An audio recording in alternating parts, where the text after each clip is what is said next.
Estimados docentes, sean bienvenidos. Les saluda el profesor David Rengifo Ortega a nombre del grupo Ceficat, y el día de hoy vamos a desarrollar nuestra segunda clase referida en este caso a la comprensión de textos en el tema de los niveles de comprensión lectora.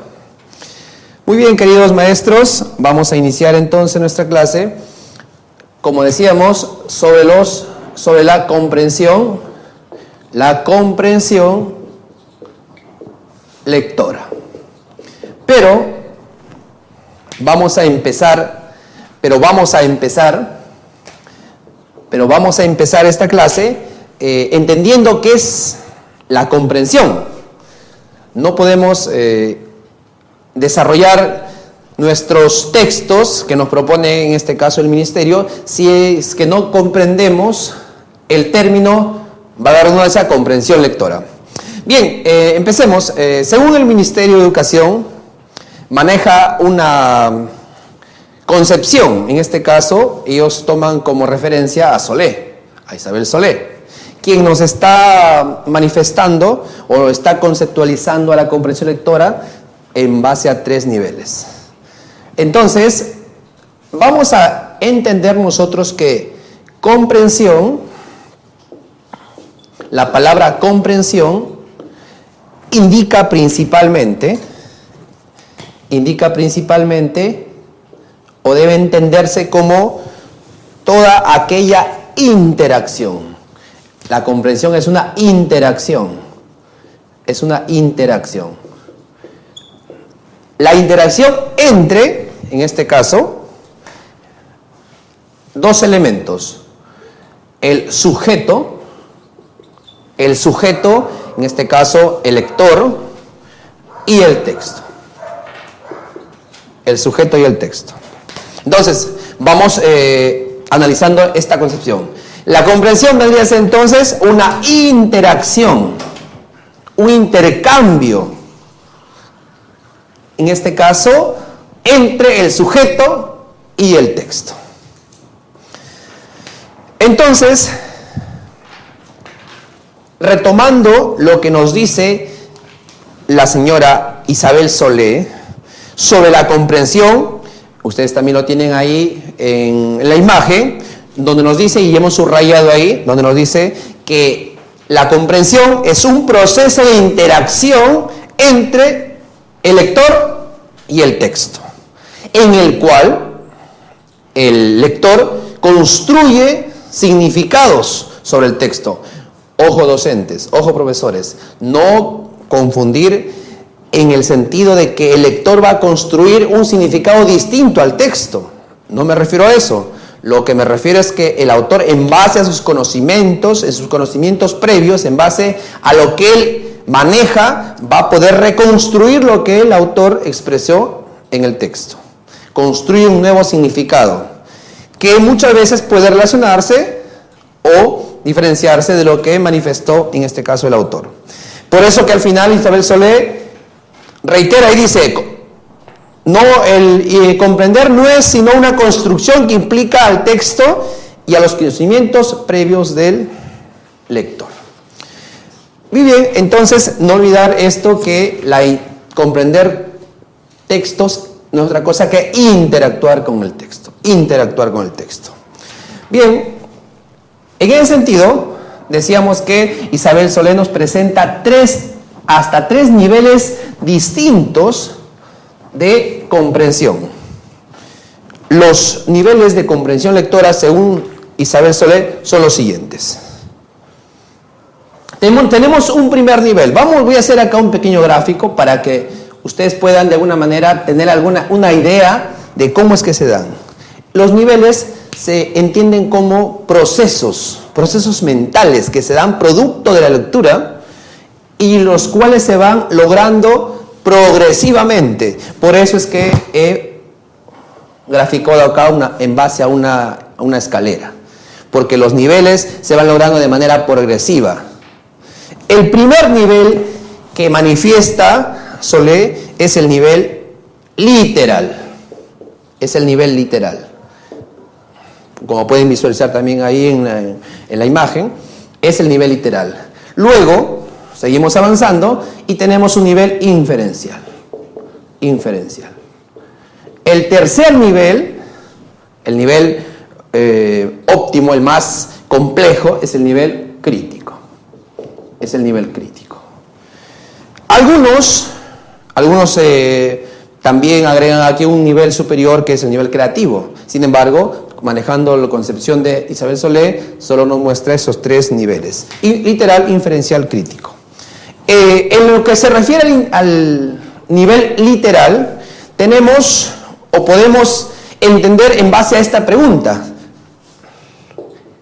¿qué es? ¿Qué es? Es decir, aquel nivel en el cual yo voy a preguntar directamente al texto. ¿Qué información contiene mi texto? De manera explícita, es decir, ideas que aparecen en el texto, concretamente. En lo que se refiere al nivel inferencial, las ideas es la pregunta que yo puedo formular aquí es: ¿qué puedo hacer? ¿Qué puedo hacer con, en este caso, con la información, con los datos que yo recojo del texto? ¿Qué puedo hacer? ¿Qué puedo interpretar? Aquí podemos agregar entonces que el nivel inferencial también busca interpretar. Es decir, yo como lector, cuando estoy trabajando preguntas en nivel inferencial, necesito interpretar la información que voy recogiendo del texto. Pistas, detalles, indicios que me ayudan a poder formular o a poder proponer una idea que parta de las ideas que he leído en el texto. Interpretar. Y luego llegamos al nivel crítico, en el cual la pregunta sería: ¿qué pienso? ¿Qué pienso? ¿Qué opino? ¿Qué opino? Es decir, ¿qué pienso, qué opino sobre la información que estoy obteniendo del texto? Entonces, los tres niveles de comprensión lectora nos muestran diferentes estadios en los cuales la complejidad de las preguntas nos van exigiendo distintos procesos mentales. Como por ejemplo, aquí solamente voy a trabajar lo que es identificar. Voy a anotarlo por aquí. Entonces, en el literal vamos a trabajar algunas capacidades como por ejemplo identificar. Mientras que en el inferencial yo tengo que interpretar. Y en el nivel crítico tengo que opinar, tengo que criticar, tengo que formular juicios, formular opiniones, tengo que argumentar. Entonces, queridos maestros, no puede haber dudas o confusión en base a lo que busca cada nivel, lo que persigue cada nivel. Cuando uno entra en contacto con el texto, tiene que entender que va a realizar tres tipos de procesos: literal, inferencial y crítico. Muy bien.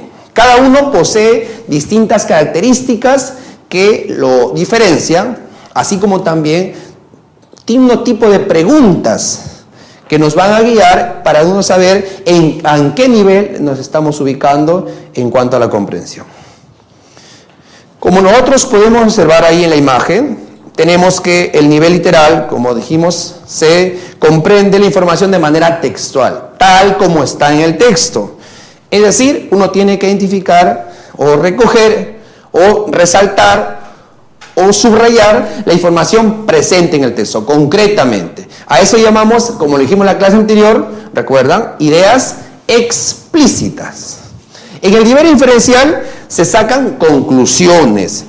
La información que nos proporciona el texto nos permite para llegar a conclusiones, para poder inferir, ya sea de manera inductiva o ya sea de manera deductiva. Recuerdan, en la clase anterior también hicimos una explicación breve de lo que era la inducción y lo que era la deducción. Entonces, el nivel crítico, lo que nosotros tenemos que hacer es comparar, también vamos a evaluar, vamos a emitir juicios, vamos a valorar, vamos a apreciar y sobre ello vamos a formular opiniones, argumentos, vamos a criticar. Es el nivel más complejo de la comprensión de textos. Vamos a siempre encontrar en toda evaluación de comprensión de textos preguntas en los diferentes niveles, que miden nuestras capacidades, que van desde la identificación, interpretación, hasta las opiniones y la argumentación. Queridos maestros, vamos ahora a revisar la información sobre el nivel literal. Vamos a conocer mucho más el nivel literal, es decir, qué características presenta el nivel literal para que cuando yo esté analizando mis textos pueda reconocer si las preguntas me están exigiendo solamente identificar o me están exigiendo una capacidad superior. Entonces, nos damos cuenta que el nivel literal consiste en reconocer ideas presentes en el texto, ideas que están escritas en el texto, ideas que aparecen concretamente en el texto. Es decir, queridos docentes, que yo puedo leer mi texto y las ideas o las preguntas que me exijan van a estar, o la respuesta las voy a encontrar dentro del texto. Por ejemplo, características que yo puedo apreciar en el nivel literal. La primera, voy a distinguir. Me van a pedir, por ejemplo, distinguir la información relevante de la información irrelevante. Es decir, por ejemplo, ¿cuál es la idea principal? Subrayar la idea principal, por ejemplo, o subrayar la idea secundaria en un párrafo. Entonces, solamente me están exigiendo que yo vaya al texto y encuentre cuál es la idea principal. En este caso, la identifico. También me pueden saber que yo pueda encontrar relaciones, por ejemplo, de causa-efecto. Es decir, ¿qué originó tal suceso y cuál fue la consecuencia? Entonces yo voy al texto directamente y lo identifico. Todas las preguntas que estén en el nivel literal, queridos maestros, la respuesta la voy a encontrar directamente en el texto. Ya sea tal cual está escrito o también puedo encontrarla de manera o a través de una paráfrasis. Es decir, escrito de otra manera, con otras palabras. Recordar que la paráfrasis es mencionar la misma idea con diferentes palabras. Asimismo, puedo también seguir instrucciones, reconocer secuencias de una acción, identificar elementos de una comparación, encontrar el significado de ciertas palabras. Por ejemplo, es común que en el nivel literal las preguntas nos orienten o nos exijan que nosotros podemos reconocer alguna palabra que está en el texto y que encontremos cuál es su significado. Es común que nos planteen, por ejemplo, es una palabra que aparece en el texto. ¿Cuál es el significado? ¿Cuál es el significado? O la palabra que está usando en el texto significa 2 puntos o 3 puntos y las alternativas. Uno tiene que ir al texto y simplemente verificar la respuesta y marca la alternativa. Como vemos, queridos maestros, el nivel literal es un nivel básico, es un nivel sencillo, es el nivel en el que no vamos a tener muchas dificultades, puesto que las respuestas, como volvemos a repetir, está dentro del texto. Los tipos de preguntas que posiblemente podamos nosotros encontrar son, por ejemplo, el qué. El qué, por ejemplo. ¿Qué se dice en el párrafo 2, por ejemplo? ¿O qué se habla en el texto? ¿O qué personajes aparecen en el cuento? ¿O qué pasos nos explica el texto cuando el texto, por ejemplo, es instructivo? Y así. ¿Qué? También, por ejemplo, podemos encontrar preguntas como ¿quién es? ¿Quién es? Como, por ejemplo, ¿cómo es? ¿Cómo es? ¿Para qué? Por ejemplo, ¿para qué? ¿Cuándo? ¿Cuál es? ¿Cómo se llama? Etcétera. Es decir, preguntas que nos orienten a que nosotros podamos recurrir al texto y encontrarlo de manera concreta. Queridos docentes, luego del nivel literal, en el cual la idea central debe ser información presente en el texto de manera explícita, la cual yo voy a identificar de manera directa o a través de una paráfrasis. El nivel literal, vamos a ver un ejemplo aquí, tenemos ahí un ejemplo. Tenemos que reconocer que en el nivel literal existen dos subniveles. Voy a ponerlo por acá. El nivel literal nos presenta dos subniveles. El primer nivel literal se llama el nivel primario, se conoce como el nivel primario, y el nivel literal 2 sería el nivel profundo, un nivel profundo, o nivel secundario podríamos llamarlo también. ¿Cuál es la diferencia exactamente entre estos dos niveles? En el primero, ideas explícitas, tal cual aparecen en el texto. Es decir, yo voy a encontrar alternativas sacadas directamente del texto. En cambio, en el nivel literal 2 o más profundo, las posibles alternativas que me ofrezca el texto van a estar expresadas de otra forma, es decir, a través de un parafraseo. Entonces aquí, ideas, ponemos aquí que el nivel profundo son ideas parafraseadas. Las ideas son parafraseadas.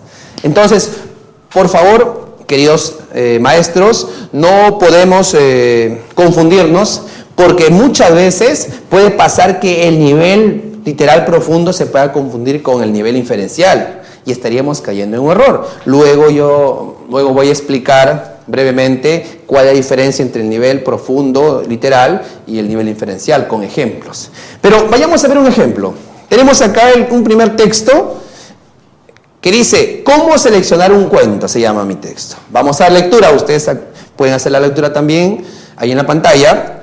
Y dice así, seleccionar un cuento que esté en perfecta relación con nuestra personalidad, capacidad de interpretación, gusto particular y relación con el mundo, es necesario, en primer lugar, leer desprevenidamente durante algún tiempo o considerar las lecturas del pasado y buscar en ellas aquellos textos que nos conmovieron profundamente y que, a pesar del tiempo o precisamente por él, nos siguen conmoviendo, bien sea porque se nos llenan de alegría o porque nos cuestionan o nos satisfacen. Son esos cuentos que nos hacen vibrar, los que estamos en capacidad de transmitir, ya que en una sesión de narración de cuentos, lo que realmente se transmite es la sensibilidad del narrador, su estremecimiento y su expresividad, su ser verdadero.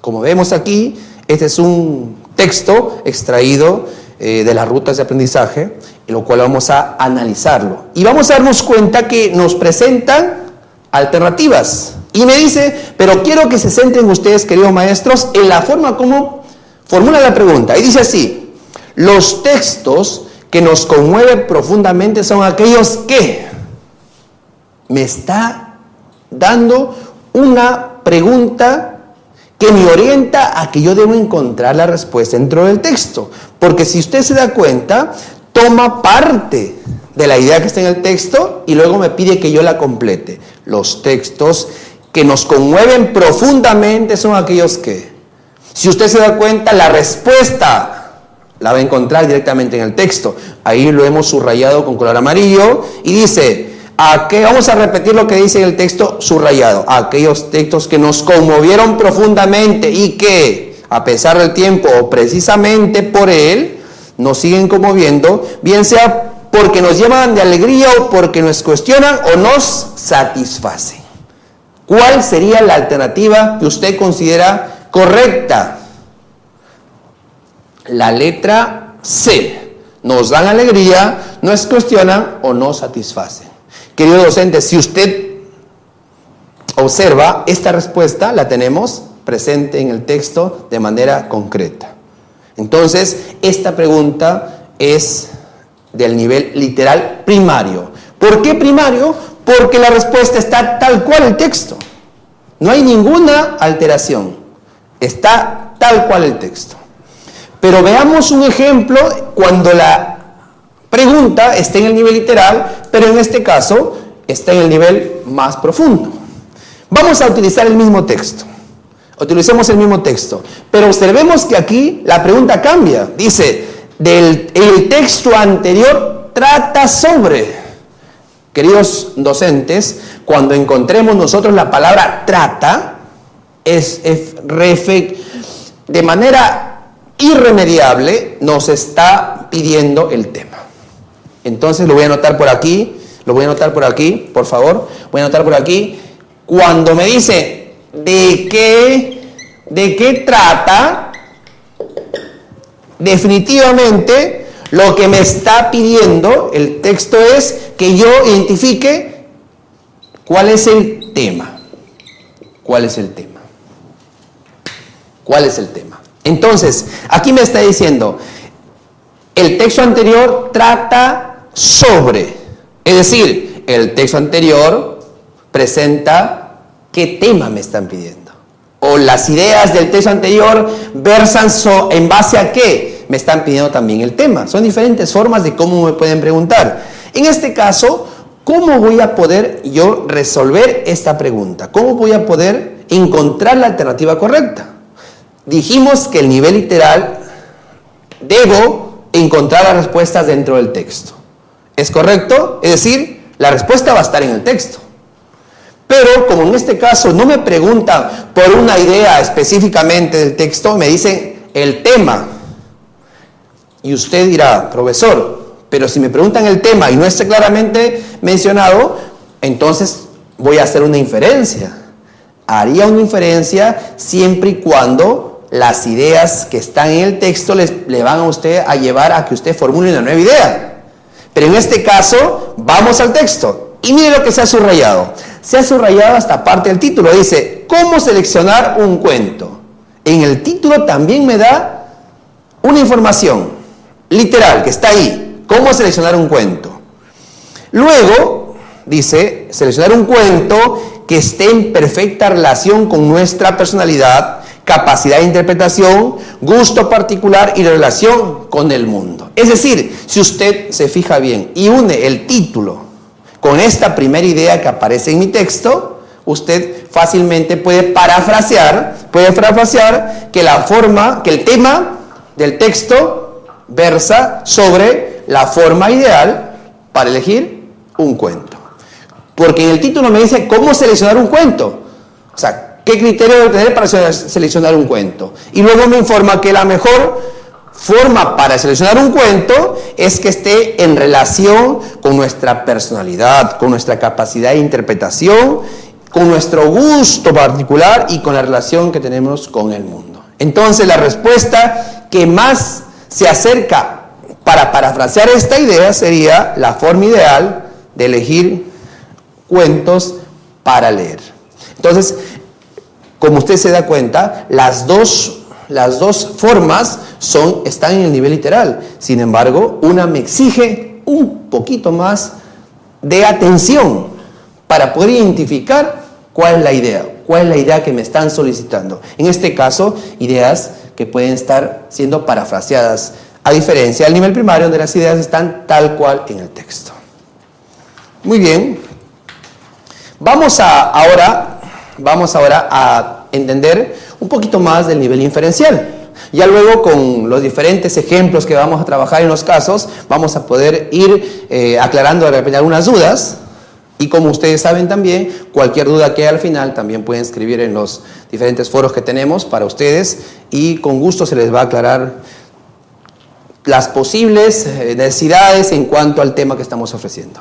El nivel inferencial, entonces, queridos maestros, es el nivel que activa nuestros conocimientos previos. El nivel inferencial en la lectura ataca directamente a nuestros conocimientos previos. Nos exige utilizar nuestros conocimientos previos para poder nosotros en base a ellos formular hipótesis, predicciones. Es decir, nosotros en base a lo que leemos más lo que conocemos previamente podemos formular ideas que pueden ser deducidas o pueden ser inducidas o pueden ser interpretadas, como decíamos acá, ya que el nivel inferencial busca interpretar. ¿Qué características presenta el nivel inferencial? El nivel inferencial lo podemos reconocer porque las preguntas, por ejemplo, en el texto nos van a exigir que podamos nosotros predecir resultados, adelantarnos a lo que puede pasar, o en base a lo que he leído, adelantarme a lo que va a ocurrir. Por ejemplo, si estamos analizando un texto narrativo, podemos inferir cuál va a ser el final del texto, o qué ocurriría después de que ha finalizado mi texto, cuál sería el hecho que continuaría.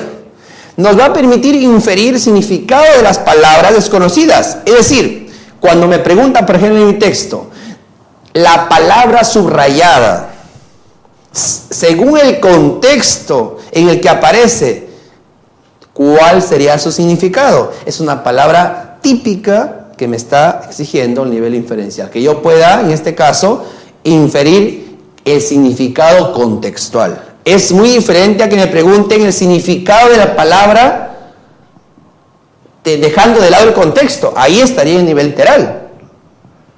Por ejemplo, si me dice, en el texto aparece la palabra hambre, ¿cuál es el significado? La pregunta es literal. Pero si me dice, la palabra que aparece en el texto, según su contexto, significa, me están exigiendo un nivel inferencial.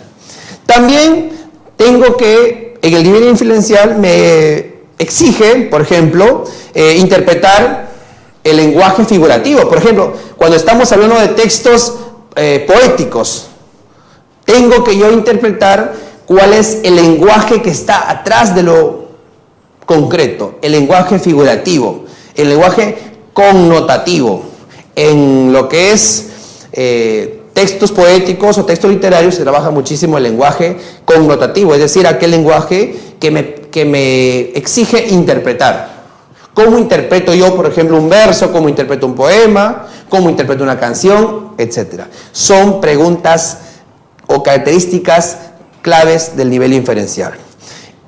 También me exige recomponer un texto, es decir, en base a lo que yo he leído, a las ideas que yo he obtenido, ahora puedo yo elaborar un nuevo texto. Son típicos las actividades en el nivel inferencial que me pidan, por ejemplo, resúmenes, síntesis, en base a lo que he leído. La síntesis del texto leído sería nivel inferencial. El resumen o la idea que resume mejor el texto sería preguntas del nivel inferencial.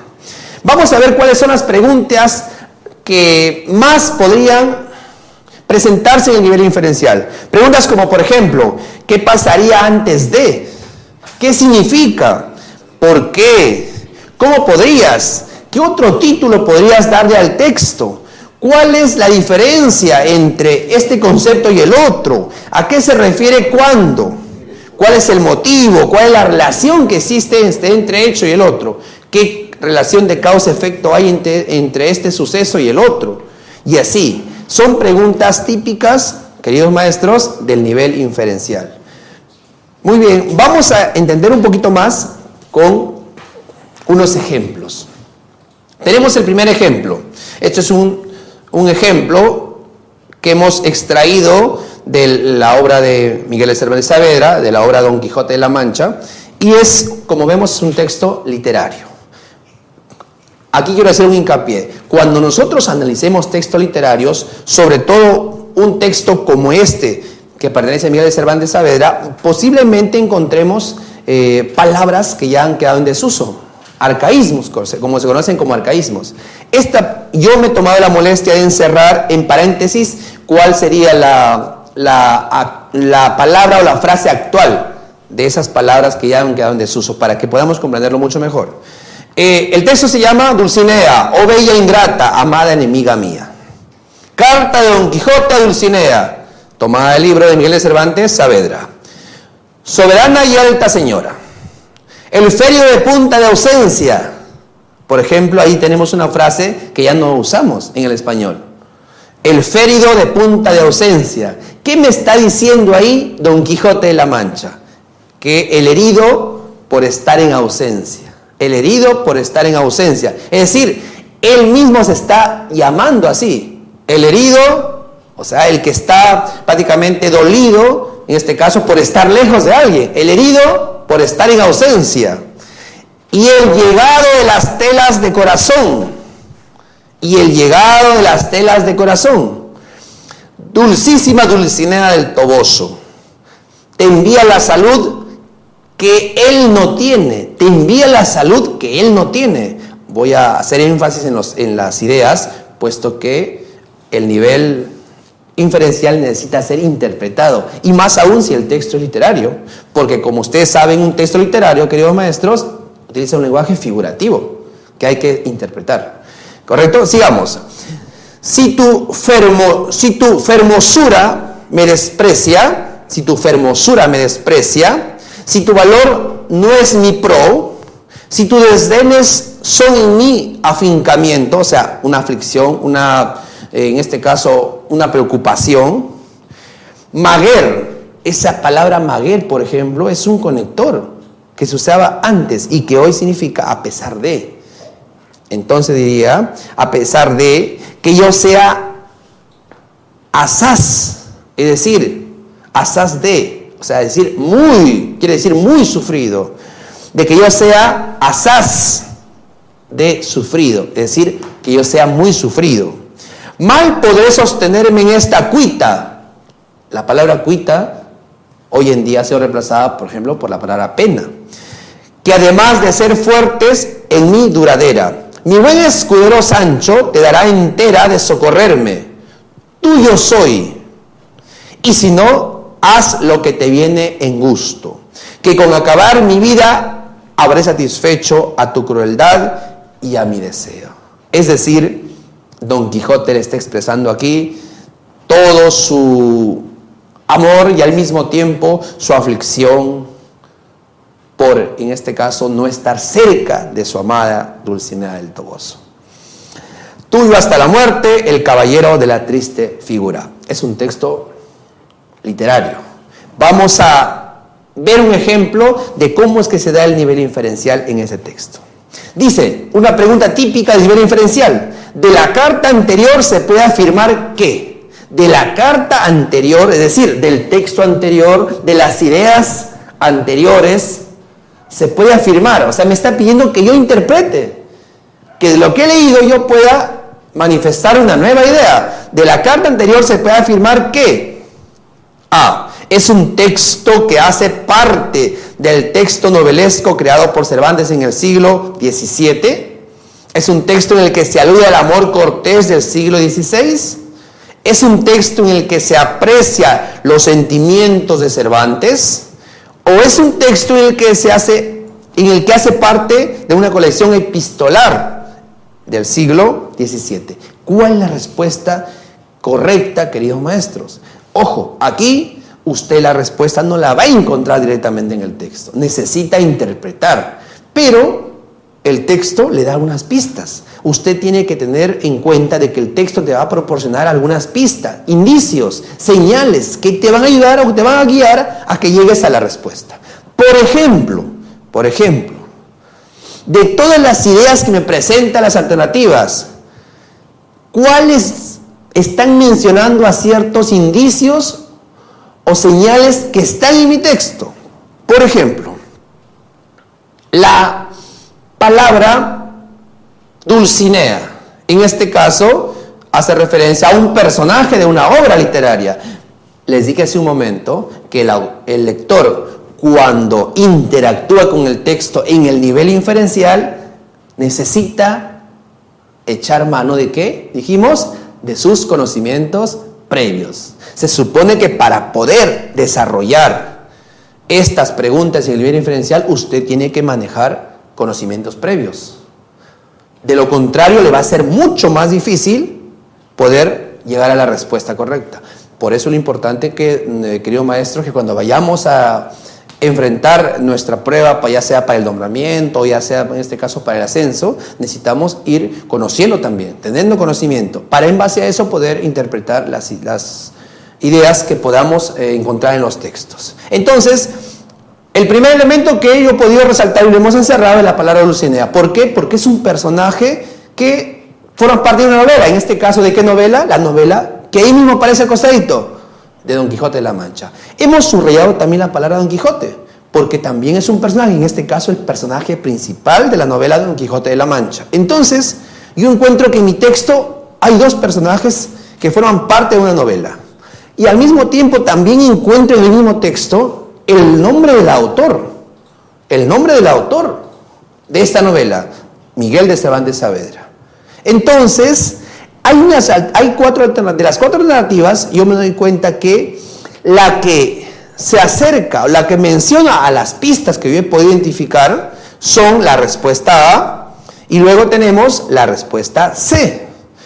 La respuesta B o la alternativa B, ¿por qué no puede ser? Es un texto en el que se alude al amor cortés del siglo XX.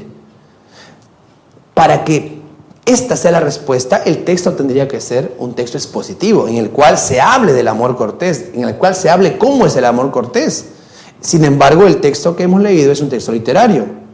No está aquí explicando cómo era el amor cortés. Por lo tanto, la respuesta B es una respuesta errada. Es una respuesta que no tiene relación con lo que dice el texto, ya que el texto no es expositivo. Ahí está la explicación. Y la respuesta D es un texto en el que hace parte de una colección epistolar del siglo XVII, igualmente. Tampoco el texto es expositivo y que me hable en este caso de la colección de epístolas. Me quedo con la A y con la C.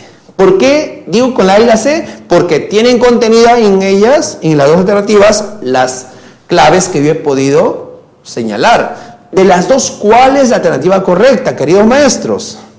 La que más se acerca a lo que he podido subrayar. Digo ahí, Don Quijote y Dulcinea son personajes de la novela Don Quijote de la Mancha, que al mismo tiempo es una obra que pertenece a Miguel de Cervantes Saavedra.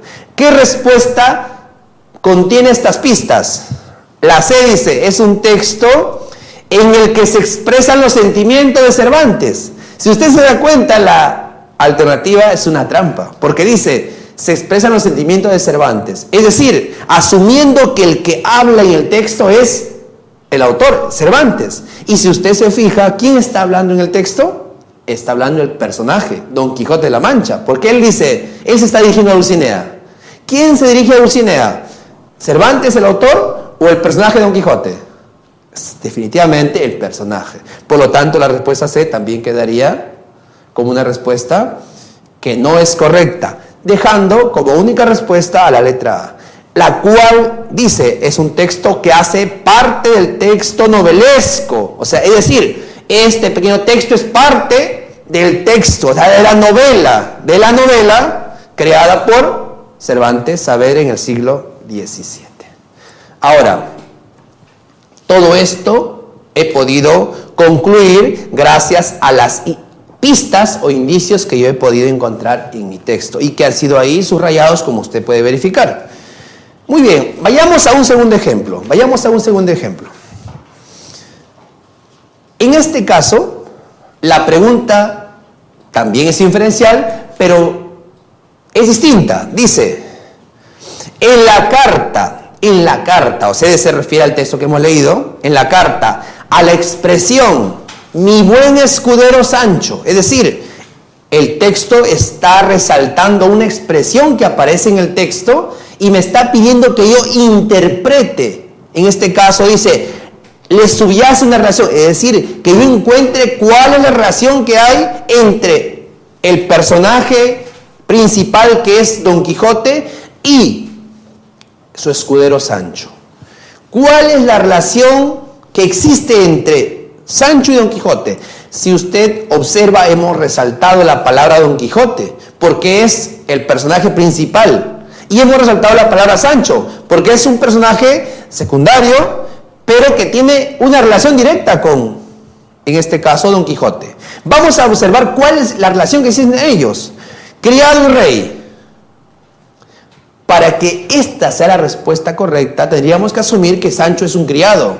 Y si uno utiliza sus conocimientos previos, va a recordar de que Sancho en ningún momento era esclavo de Don Quijote. Sancho fue un personaje al cual Don Quijote tuvo que convencer para que lo acompañe en sus aventuras. Es decir, la respuesta no puede ser, porque según mis conocimientos previos, yo sé que Sancho no era un criado, ni tampoco Don Quijote era rey. Alternativa B, esclavo e hidalgo. Igualmente, Sancho no era un esclavo. No era un esclavo. La alternativa C, asistente y noble. ¿Sancho puede ser considerado asistente? Sí, porque fue nombrado escudero, y un escudero lo que hace es asistir, en este caso a su amo, a su caballero, a su noble. Entonces la respuesta que yo puedo aquí inferir es la respuesta C, que la relación que existe entre Don Quijote, el personaje principal, y Sancho es una relación de asistente y noble. Noble porque era un caballero, los caballeros tenían sangre noble. Labrador y señor. Labrador es quien en este caso cultiva la tierra. Sancho no se dedicaba a eso, sino se dedicaba a atender, acompañar, apoyar en sus aventuras a Don Quijote. Muy bien, hemos entonces trabajado la segunda idea que puede aparecer en el nivel inferencial con este ejemplo. Ahora, vamos a entender cómo es que se dan las preguntas en el nivel crítico. Y entendemos que el nivel crítico es un nivel profundo de comprensión ya. Implica al lector, queridos maestros, en la cual tiene que asumir ya una postura, tiene que formarse una opinión frente a lo que lee. Ya no va a identificar ideas en el texto, ya no va a interpretar lo que lee. Aquí lo que él va a hacer es, en base a lo que ha leído, formarse una opinión personal, valorar, evaluar lo que ha leído, y luego sustentarlo a través de opiniones y defenderla con argumentos. Por eso es que aquí dice que el nivel crítico es el nivel más profundo e implica asumir una postura. Subrayemos esa palabrita. El nivel crítico implica asumir una postura, formar juicios, es decir, hipótesis, predicciones de lo que estamos leyendo, según cómo nos vayan proporcionando las ideas, y reflexionar en base a lo que leemos. Reflexionar. Me parece bien, me parece mal, estoy de acuerdo, estoy en desacuerdo. Es muy bueno, es malo. ¿Qué opino? ¿Por qué? Son preguntas típicas en el nivel crítico. ¿Qué características puedo reconocer yo en este nivel? Por ejemplo, las preguntas van a permitirme o van a exigirme juzgar el contenido del texto, es decir, valorarlo, evaluarlo, desde un punto de vista personal, ¿correcto? Es decir, en base a lo que yo traigo conmigo, en base a mis experiencias, mis conocimientos previos, yo lo que leo lo someto a mi juicio, y en base a eso me formo mi opinión. También me va a exigir que yo pueda manifestar qué relaciones existen entre lo que he leído y lo que yo conocía, y yo pueda sacar un nuevo conocimiento. Es un nivel en el que yo puedo ya asumir una posición también activa, en la cual yo también voy a proporcionar mis conocimientos, relacionarlos con lo que leo y poder sacar una nueva idea. Interpretar, emitir juicios son parte del nivel crítico. Es decir, en otras palabras, me está exigiendo que yo analice mi texto. ¿Cuáles son las preguntas que aparecen en el nivel crítico? Preguntas como, por ejemplo, ¿qué crees? ¿Qué opinas? ¿Cómo crees? ¿O por qué crees? ¿O qué te parece? O, por ejemplo, ¿cómo calificarías? ¿Qué piensas de? ¿Qué opinas de? Son preguntas o son formas de cómo nos podrían formular las preguntas en este nivel. Vayamos a ver algunos ejemplos. Y entendemos, o tenemos aquí que el nivel crítico, dice, vamos a hablar sobre el delfín rosado. Aquí, por ejemplo, queridos maestros, tenemos el delfín rosado. Dice, entre las más hermosas criaturas que viven en las cuencas de los ríos amazónicos, figura el delfín rosado. Se le encuentra en Perú, Brasil, Bolivia, Venezuela y Colombia. El color rosado de su piel es propio de los adultos, mientras que los jóvenes tienen el dorso gris negruzco y el vientre más claro. Es una de las 5 especies de delfines de agua dulce. Suele medir 2.5 metros de largo y pesa entre 120 kilogramos y 200 kilogramos. Tiene la cabeza prominente y ojos pequeños. Su hocico es alargado y provisto de una dentadura heterodonta, es decir, tiene incisivos y molares entre 48 y 68 dientes. A diferencia del delfín marino, que tiene dentadura homodonta, es decir, se alimenta de peces y cangrejos. La gran flexibilidad de su cuerpo le permite maniobrar entre los obstáculos que abundan en la selva inundada. Puede doblar su cabeza más que otros delfines porque algunas de las vértebras no están fusionadas. Respira fuera del agua y pocas veces permanece sumergido más de 2 minutos. Cuando el río está fangoso y la visión es mínima, utiliza la ecolocalización, que le permite orientarse por medio del sonido, como lo hacen los radares. Son muchos los mitos y leyendas que rodean a esta especie. Los nativos de la selva le atribuyen poderes mágicos. Dicen que en las noches se transforman en hermosas doncellas que seducen a los incautos y los arrastran hasta el fondo del río. Durante años esta superstición ayudó al delfín rosado a ser casi intocable, pero hoy su supervivencia está seriamente amenazada por la deforestación de la Amazonía, la polución de la agricultura y por la minería y la pesca informal. Entonces, queridos maestros, tenemos ese texto que nos habla, ¿cuál sería el tema? Nos habla del delfín rosado. Pero las preguntas que nos planteas están en un nivel crítico. Por ejemplo, dice, consideras, te están viendo que tú hagas una valoración. El término consideras está estrictamente en nivel crítico. Te está exigiendo que hagas una valoración. Que tú, prácticamente, de lo que has leído, puedas formular una opinión. Consideras que las supersticiones ayudan en la conservación de las especies. Si usted se fija, querido maestro, la pregunta ya no se refiere directamente a lo que dice el texto. No me está pidiendo algo que dice el texto. No me está diciendo en el párrafo 2 o en el párrafo 1 o en el 3 dice lo siguiente. No me está pidiendo eso, no me está exigiendo eso. Lo que me está pidiendo acá es que yo lo que he leído lo relacione con algo general, con la vida real ya. Dice aquí, consideras que las supersticiones, la palabra supersticiones sí aparece en el texto.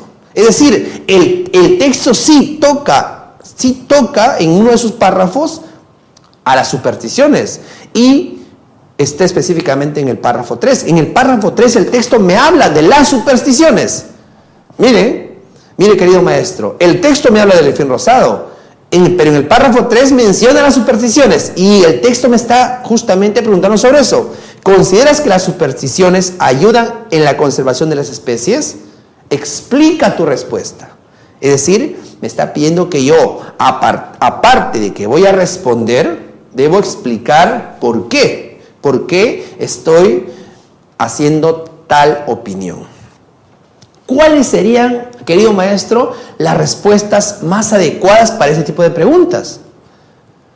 Porque tiene que usted que darse cuenta y entender que las preguntas en el nivel crítico no siempre van a tener alternativas.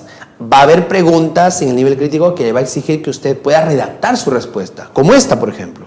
¿Consideras que las supersticiones ayudan en la conservación de las especies? Explica tu respuesta. Es decir, tienes que formular acá tu opinión. Y cuando te dice explica tu respuesta, te está pidiendo que la fundamentes. Da tu opinión y fundamenta con argumentos. Las posibles respuestas adecuadas a este tipo de pregunta sería, opino que sí, por ejemplo. Usted podría estar en la postura de que las supersticiones sí ayudan, sí ayudan. Ahora, usted, para poder encontrar las respuestas a esta pregunta, vayamos al párrafo 3. He resaltado el párrafo 3 o he señalado todo el párrafo 3 porque en ese párrafo, en base a ese párrafo es lo que yo voy a poder expresar mi opinión. Los párrafos 1 y 2 no me ayudan a poder responder esta pregunta crítica. La pregunta del nivel crítico en este caso está dirigida directamente al párrafo 3. Por eso lo hemos subrayado ahí. Del párrafo 3 hemos subrayado dos ideas. Dos ideas. Los nativos de la selva atribuyen poderes mágicos. ¿Qué significa esto? Que los nativos son supersticiosos. Tienen supersticiones, porque le atribuyen al delfín poderes mágicos. Y luego la otra idea que hemos subrayado, durante años esta superstición, ¿a qué se hace referencia? A la idea anterior, ¿verdad? Durante años esta superstición ayudó al delfín rosado a ser casi intocable. En otras palabras, infiriendo, ayudó a que el delfín pueda vivir hasta el momento sin problemas. O sea, ayudó a conservarlo. Pero la pregunta no me dice qué infieres, me está pidiendo qué opino, me está pidiendo que yo haga una valoración. Entonces, tomando como base esas dos ideas que yo he podido subrayar, vamos a hacer una valoración. Las respuestas adecuadas aquí tendrían que estar enfocadas en si estoy a favor o estoy en contra. Si me parece bien o mal el hecho de que las supersticiones ayuden a la preservación, en este caso del delfín. Podría ser una respuesta correcta, opino que sí, o sea, mi postura a favor. Y luego sustentarlo con argumentos, porque así se salvó el delfín rosado por mucho tiempo. Eso he interpretado en base a lo que leo el texto. Estoy de acuerdo que las supersticiones ayudan porque el delfín rosado, por ejemplo, el delfín rosado según el texto, pudo vivir mucho tiempo gracias a eso. Otra alternativa correcta podría ser sí, porque protege a los animales a partir, en ese caso, de una creencia. Podría ser también una respuesta adecuada. Podría también usted estar en la posición de que no está de acuerdo, por ejemplo, no, porque las personas debemos aprender, en este caso, a proteger a los animales sin necesidad de ninguna creencia. Y no solamente a los delfines, sino a todas las especies. También podría opinar de esa forma. Y la respuesta va a ser correcta. Porque lo que le está pidiendo aquí es que tú no es, en el nivel crítico, no te está pidiendo respuesta que está enmarcada. Es decir, marca esto y está bien, o marca o no marques y va a estar mal. Lo que le está diciendo acá es que tú des tu opinión. Y la opinión se respeta. En este caso puede ser a favor o puede ser en contra. La opinión se va a respetar siempre y cuando parta de lo que has leído. Entonces, si nos damos cuenta en estas tres alternativas, en esas tres posibles respuestas correctas que yo pueda hacer, lo que estoy haciendo es asumiendo una opinión afirmativa o negativa respecto a la superstición. Y luego lo estoy defendiendo con argumentos. O sea, estoy asumiendo una postura en base a lo que he leído. En el tercer párrafo leí que los nativos atribuyen algunas características sobrenaturales y eso hace que el delfín haya podido sobrevivir durante mucho tiempo. Yo opino que eso está bien o yo opino que eso está mal y luego explico por qué. Eso es lo que me está exigiendo el nivel crítico en esta pregunta.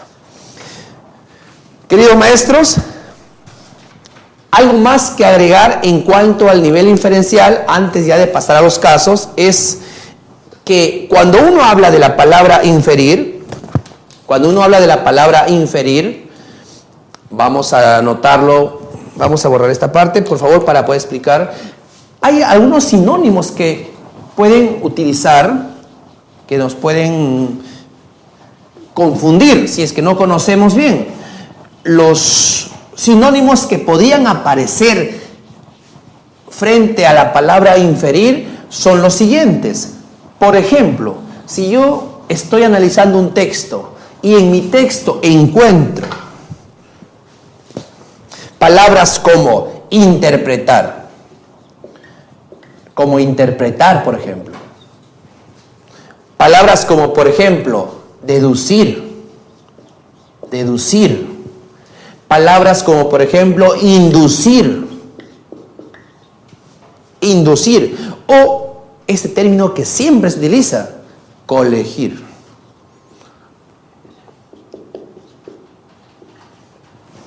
Estos, queridos maestros, estos términos de aquí son sinónimos de la palabra inferir. Eso quiere decir que te podían poner cualquiera de estos términos y te están pidiendo que hagas una inferencia. Si usted encuentra cualquier pregunta encabezada por estos términos, ya sabe que te está exigiendo que hagas una inferencia. Que, recordando, la inferencia, dijimos, se hace a través de dos procesos que pueden ser la inducción o, dijimos la clase pasada, la deducción. ¿Correcto? Muy bien. Entonces, hemos tratado de explicar al detalle lo que corresponde a los niveles de comprensión, y ahora vamos a aplicarlos ya a diferentes casos donde podemos darnos cuenta de los tipos de preguntas y cómo es que se resuelven.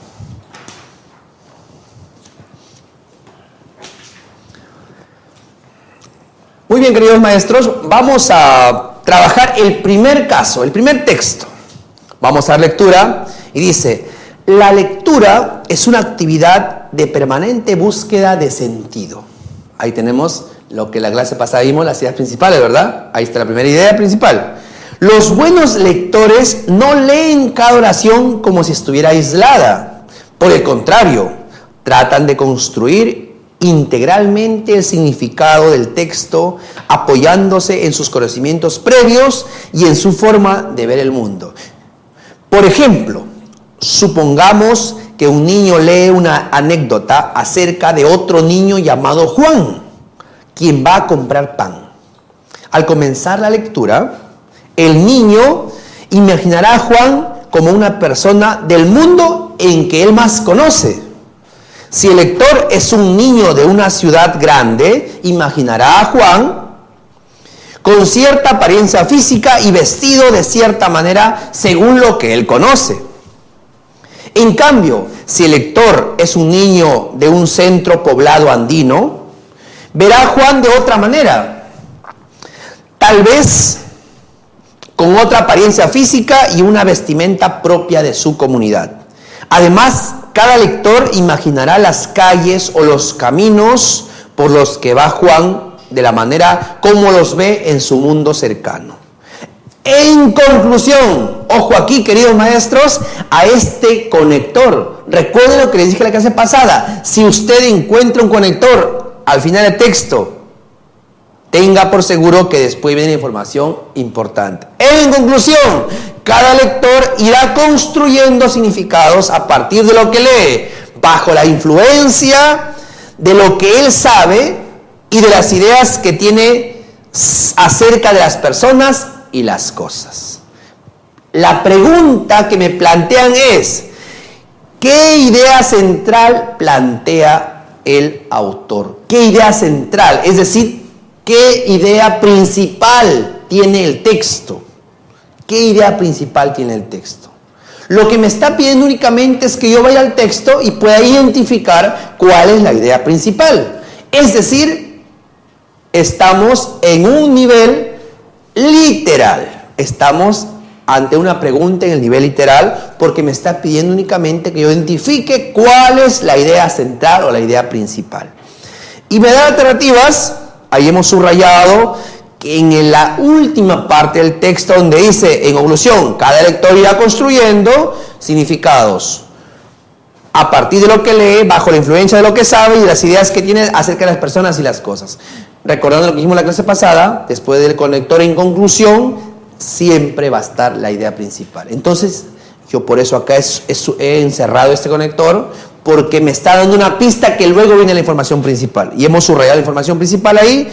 ¿Cuál es la respuesta que contiene justamente a la idea principal? La respuesta vendría a ser, en otras palabras, la letra A. La lectura es un proceso durante el cual una persona construye significados en base a un texto escrito, sus conocimientos previos y su forma de ver el mundo. Si se da cuenta, querido maestro, esta alternativa no está exactamente como aparece en el texto, pero ha sido parafraseada, es decir, está expresada de otra manera, con otras palabras, pero el sentido de la idea es la misma. Estaría en un nivel literal profundo, porque está siendo parafraseada, ¿correcto? Entonces la alternativa B, por ejemplo, no podría ser, porque dice, la lectura es un proceso mental. La idea central del texto no expresa o está incompleta. La alternativa C, los efectos de la lectura varían de acuerdo al contexto. Tampoco el texto versa sobre esa idea como idea principal.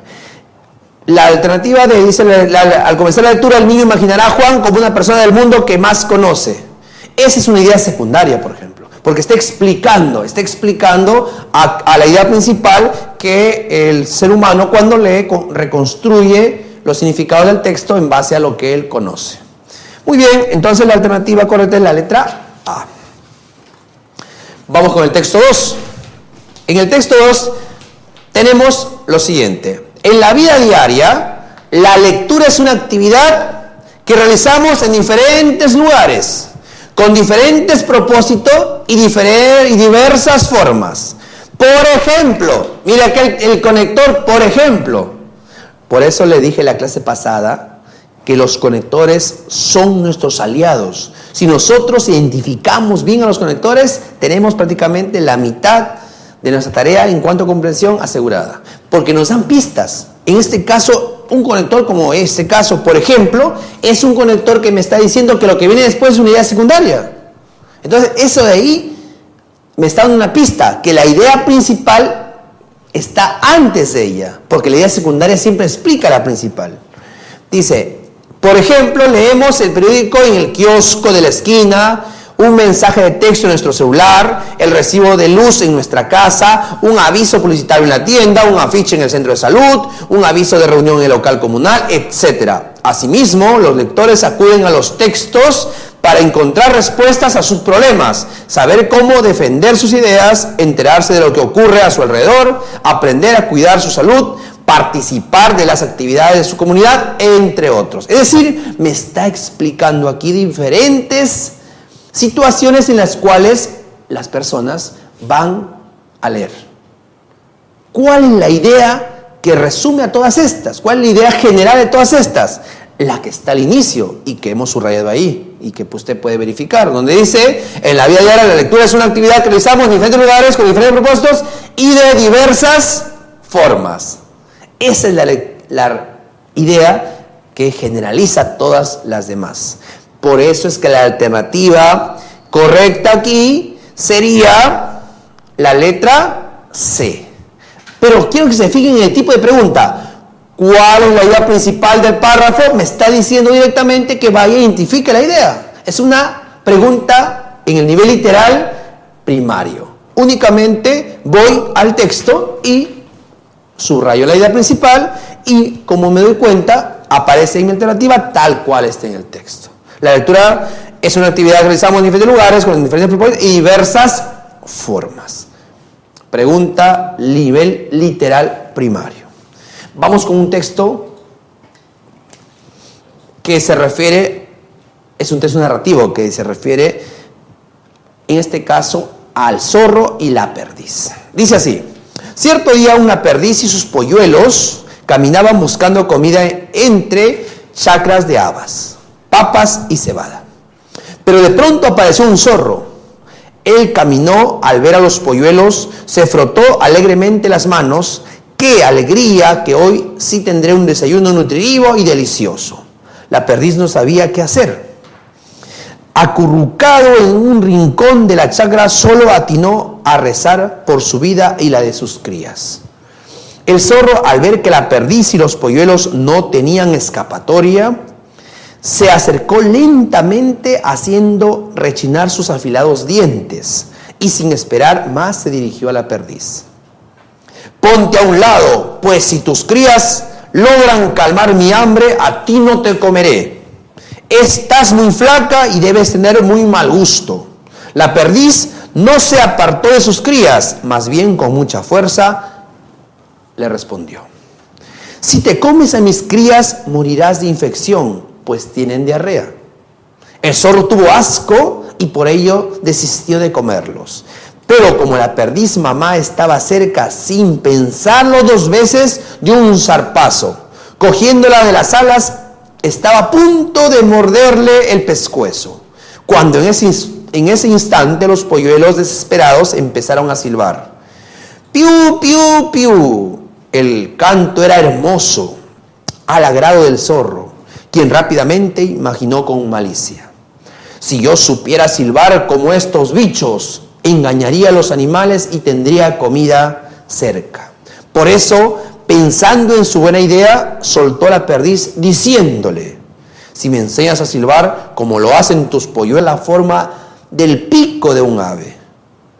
Ese día el zorro, emocionado, anduvo por el cerro silbando y silbando. Los animales como la vizcacha, la guacha y otros más se le acercaban pensando que se trataba de un ave. El zorro quiso comerlos, pero qué pena, su hocico estaba cocido. Es un texto muy interesante porque nos muestra aquí una serie de sucesos, hechos, y eso me da ya una pista. Vayamos a ver qué es lo que me ha planteado como pregunta. Y dice primero, el texto leído es, ¿qué me están pidiendo aquí? Me están pidiendo que yo explique o que identifique la estructura del texto. ¿Qué tipo de texto es? ¿Qué pregunta será esta? ¿Cuál será el tipo de pregunta? ¿En qué nivel estará? Cuando me piden identifica, dijimos que estaba en el nivel literal. Solamente tengo que regresar a mi texto y fijarme cuál es la estructura que presenta este texto. Para ello necesito, queridos maestros, de conocer la estructura de los textos. Por ejemplo, el texto que acabamos de leer es un texto narrativo. Es decir, va a presentar una estructura definida, como es el inicio, un nudo y un desenlace. Hemos señalado aquí, al margen derecho, justamente las partes que posee el texto narrativo. Y nos damos cuenta que el párrafo 1 contiene el inicio del texto. ¿Cómo inicia mi texto? El párrafo 2, párrafo 3, 4 y parte del párrafo 5 corresponden el nudo, la parte donde las ideas se han entrelazado, donde los hechos se han complicado, haciendo un nudo, una trama. La trama se ha complicado, se ha enredado. Y luego ya en parte del párrafo final está el desenlace, la solución al problema. Entonces, teniendo en claro ya qué tipo de texto he leído, sabiendo su estructura, puedo fácilmente responder la pregunta y decir cuál es la respuesta. Pero, ojo aquí, como usted ve en las narrativas, no aparece en ninguna parte la respuesta como texto narrativo. Lo que me están pidiendo acá es que yo explique cuál es la especie de texto narrativo que he leído, porque hay diferentes especies. Tenemos la novela, puede ser una anécdota, puede ser una fábula, puede ser una leyenda. Todos son textos narrativos. De todos los tipos de textos narrativos que hay, ¿cuál es el que he leído? En este caso, estoy frente a un texto del tipo cuento. Lo que he leído es un cuento. ¿Por qué un cuento? Porque me está primero describiendo personajes, luego me está diciendo lo que le ocurre a los personajes y al final me está dando un desenlace. ¿Por qué, profesor, por qué no podía ser fábula? Porque al final del texto no aparece la moraleja. Una fábula siempre contiene la moraleja. Ahí está la explicación. Muy bien, del mismo texto me han planteado otras 3 preguntas. La primera dice, ¿por qué razón el zorro soltó a las pequeñas perdices? ¿Por qué razón? O sea, me están preguntando cuál es la causa. Aquí hemos subrayado, vayamos al texto por favor, y encontramos ahí que dice, si te comes a mis crías, morirás de infección, pues tienen diarrea. Eso lo dice el texto directamente. Lo subrayamos. Es decir, esa vendría a ser la causa o la consecuencia. La causa. Es decir, como mis crías tienen diarrea, posiblemente te ocasionen algo malo. ¿Cuál es la consecuencia de esto? El zorro tuvo asco y desistió de comerlos. ¿Cuál sería la respuesta que contiene justamente la causa y la consecuencia? ¿Por qué razón el zorro soltó las pequeñas perdices? Porque la mamá perdiz le dijo que sus polluelos tenían diarrea. Y por ese motivo el zorro soltó a los polluelos, desistió de comérselos. Es una pregunta que me está exigiendo que encuentre yo la relación de causa-efecto. La siguiente pregunta dice, ¿qué habrá pasado después con el zorro y su hocico cocido? Esta pregunta, ¿qué me está pidiendo de los niveles? Me está exigiendo el nivel inferencial, porque me está diciendo, ¿qué habrá pasado después? Es decir, que yo haga una predicción, que yo haga una hipótesis. Yo al final de mi texto, vayamos al final del texto, dice, el zorro quiso comerlos. ¿A quiénes? A la vizcacha, a la guacha. Pero qué pena, su hocico estaba cocido. Así termina el texto. Y se ha subrayado ahí, porque eso me da una pista. Acuérdense que la inferencia se hace en base a pistas, indicios. El hecho que el zorro no haya podido comer a la vizcacha o a la guacha me da una pista que me permite predecir lo que va a pasar en el futuro. Posiblemente en el futuro, ¿qué ocurra con el zorro? Que morirá de hambre porque no podrá comer. Eso ¿de dónde lo saco? De la última idea. Siempre la inferencia se hace de ideas del texto que me permiten a mí interpretar y formular una idea nueva. La idea nueva, entonces, en este caso sería, el zorro murió de hambre porque no pudo comer.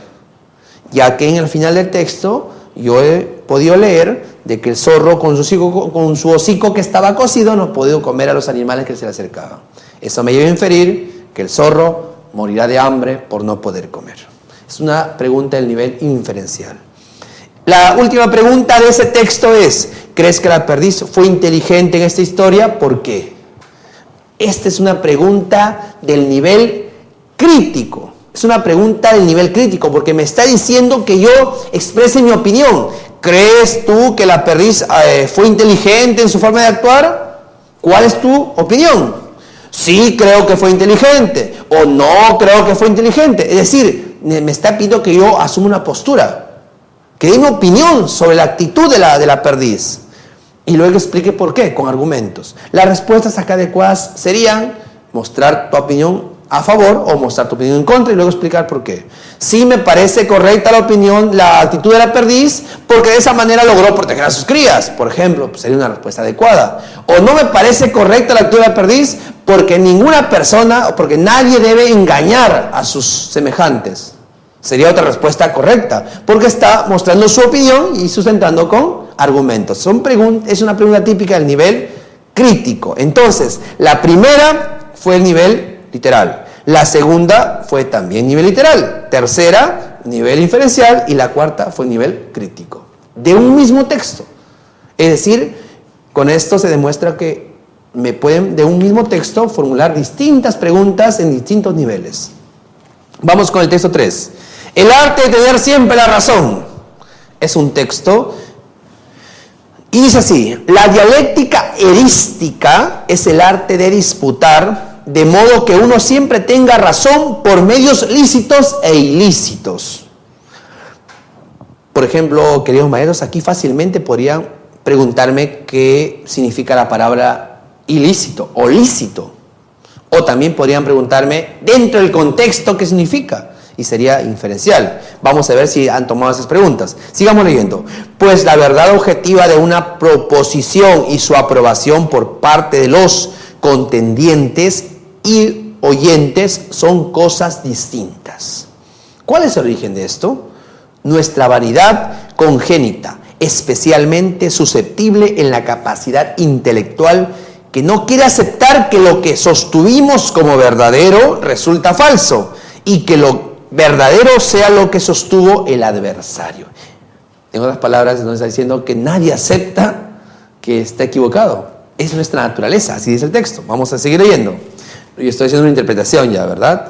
Sigamos. Estamos inducidos y casi obligados a la deslealtad en el disputar. Por regla general, quien entabla una disputa no aspira a la verdad, sino a defender su propia tesis a través de cualquier medio. Por ello, ojo aquí al conector, por ello, conector que concluye, conector que arrastra todo lo que dijo anterior, es decir, ojo aquí viene lo más importante, aquí viene la información central. Por ello, cada uno se esforzará para que triunfe su tesis, la idea central de mi texto, aun cuando el momento le parezca falsa o dudosa, y hará uso de los recursos de argumentación que tenga a la mano, que gracias a su astucia y malicia ha aprendido de la experiencia cotidiana en el arte de disputar. Este texto es de Arthur Schopenhauer. Vamos a ver qué ideas, qué preguntas se nos han planteado al respecto de este texto. Y la primera pregunta que nos están planteando dice: Schopenhauer en torno a la disputa expresa una actitud. Me está pidiendo aquí que yo haga una inferencia, que yo interprete cuál es la actitud que está asumiendo el autor en su texto frente a la disputa. Como ya nos dimos cuenta, el tema es la disputa y el autor está asumiendo una postura frente a la disputa. Yo tengo que interpretar cuál es esa postura. Vamos con la alternativa A. Dice: la actitud que asume el autor es positivista, ya que el objeto de la polémica debe ser construir nuevos saberes. Lo que pide aquí, o lo que se dice en el texto, en ningún momento nos habla de construir nuevos conocimientos. Lo que me está hablando en el texto y que hemos subrayado ahí, que usted puede ver, es primero que me está definiendo qué es la disputa, en qué consiste una disputa.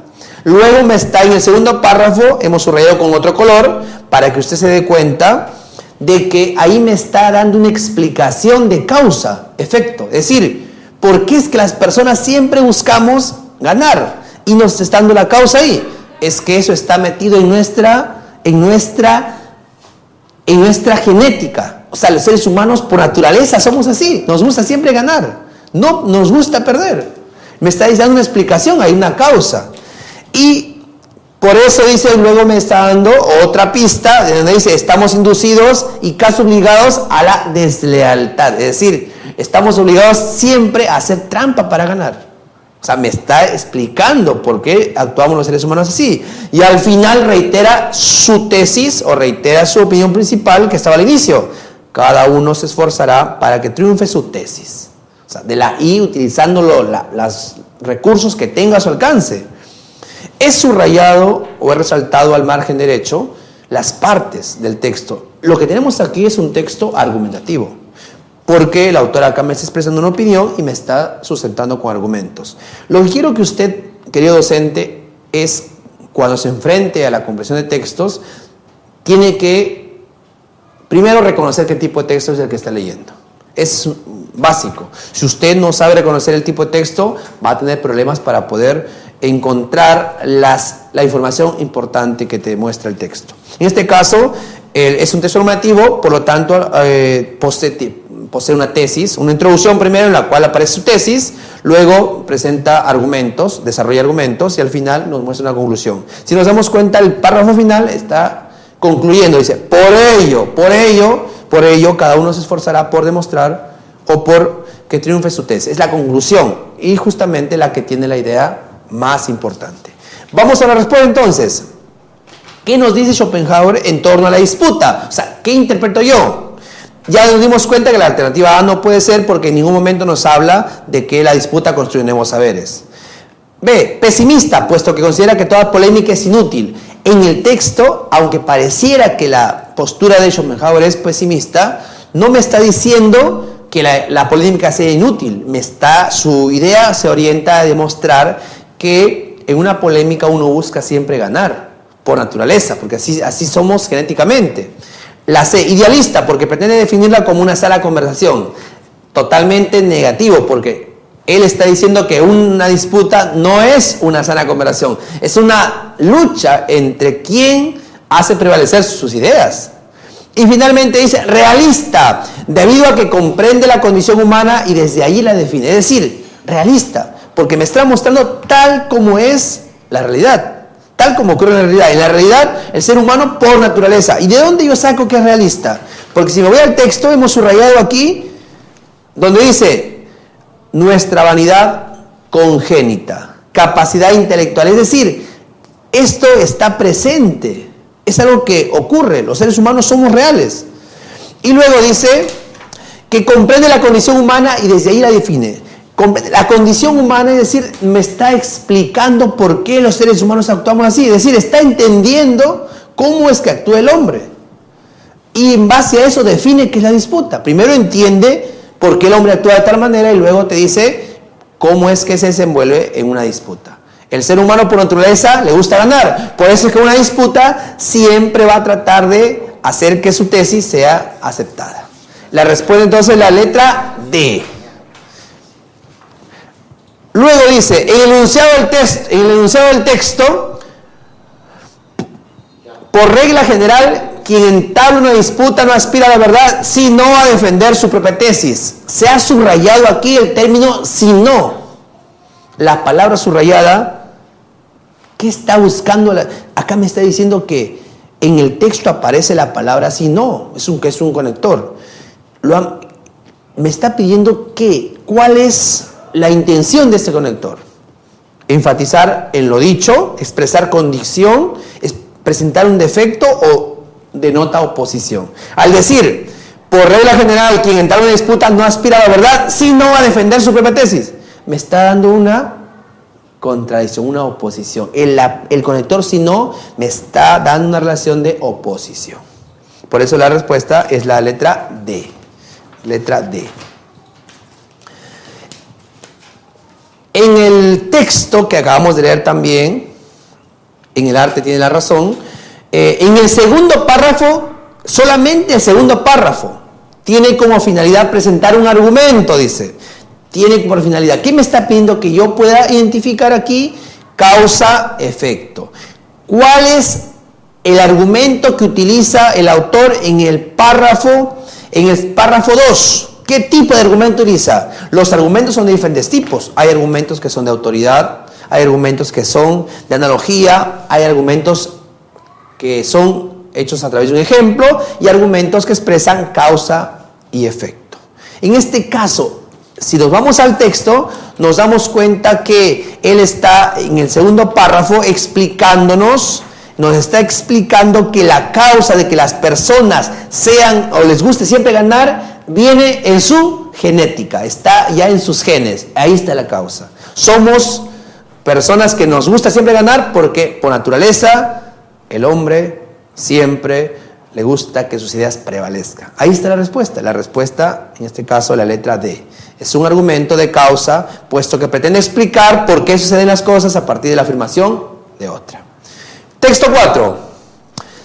Por ejemplo, dice acá, si te encuentras escribiendo el borrador de un texto sobre el realismo mágico, y tienes escritos 2 enunciados, mira cómo te plantea la pregunta.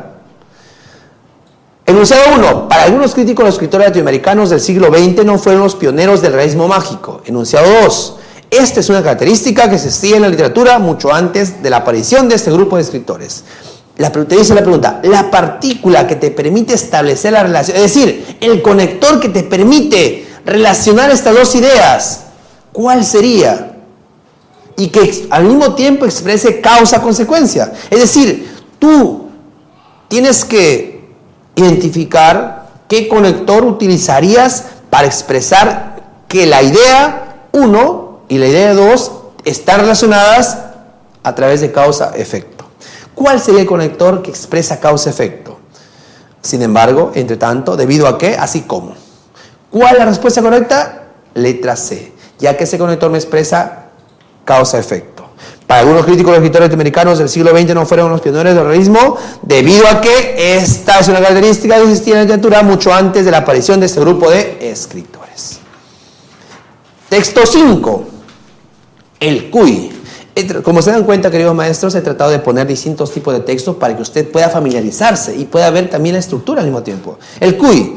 Este es un texto, por ejemplo, distinto de los otros. Es un texto descriptivo. Mire lo que dice. El cuy es un animal doméstico porque se cría en las casas. Es un roedor pequeño. Algunos son de color marrón, otros son marrón con blanco y otros son negros. Me están dando características.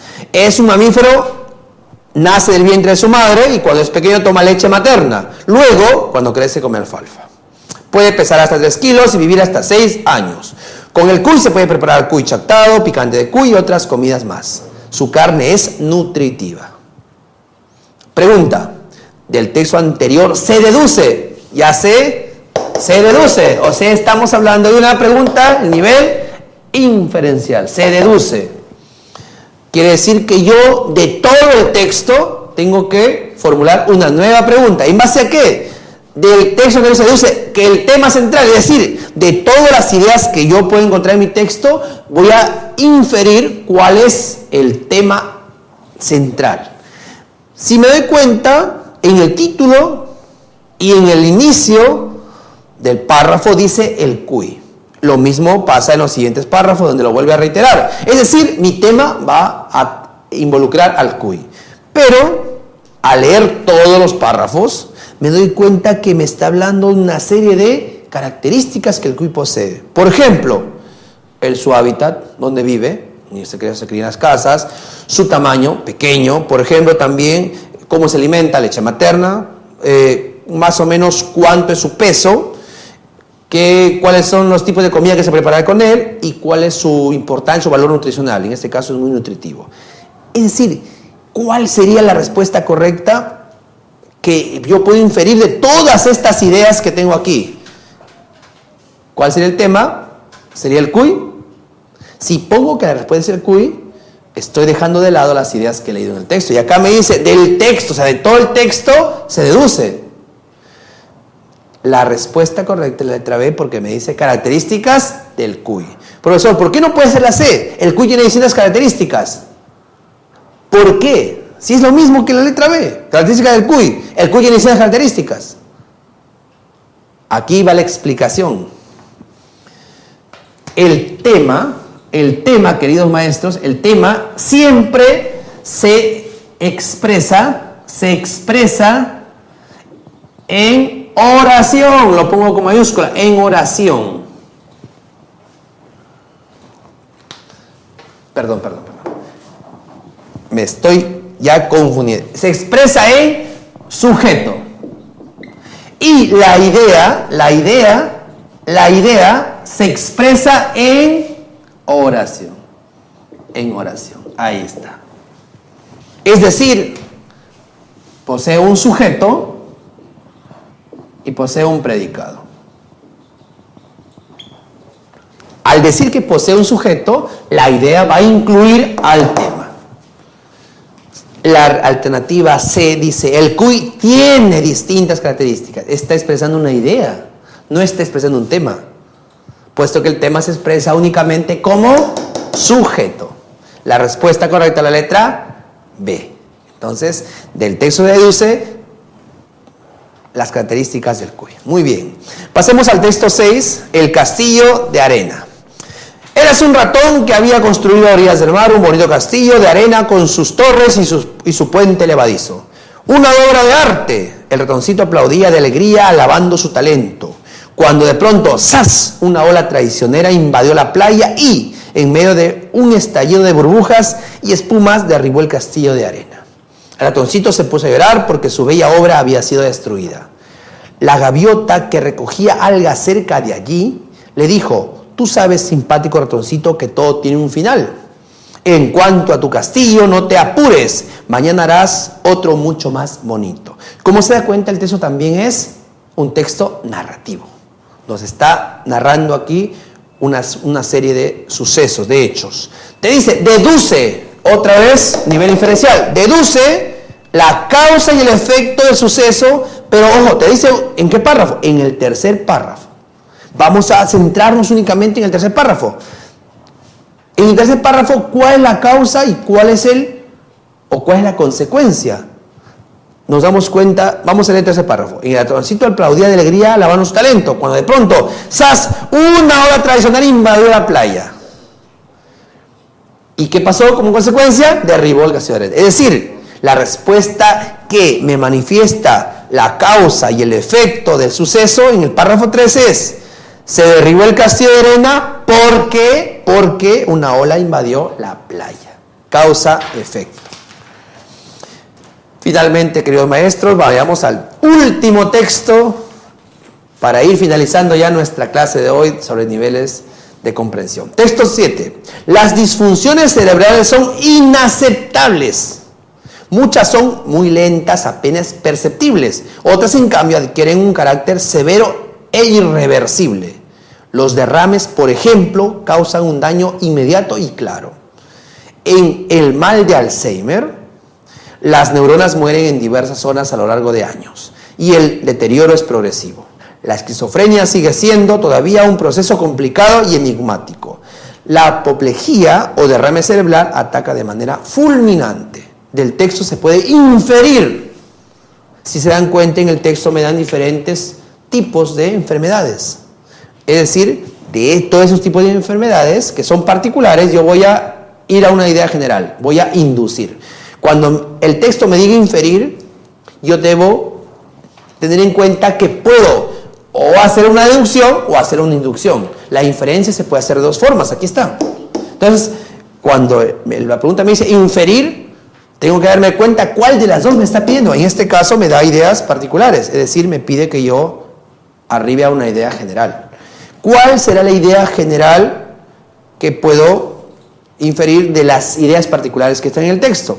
Del texto se puede inferir: el mal de Alzheimer es una disfunción cerebral lenta pero irreversible. La esquizofrenia es una enfermedad psiquiátrica. ¿Se puede inferir de alguna idea del texto eso? La apoplejía ataca de manera fugaz. Si se dan cuenta, son ideas literales que están en el texto. Sin embargo, la idea A, la alternativa A, dice: el mal de Alzheimer es una disfunción cerebral lenta pero irreversible. En ninguna parte el texto me dice que sea, o sea, concretamente me dice que sea lenta, pero yo puedo inferirlo. ¿Por qué? Cuando dice acá que tiene un proceso que va poco a poco, progresivo.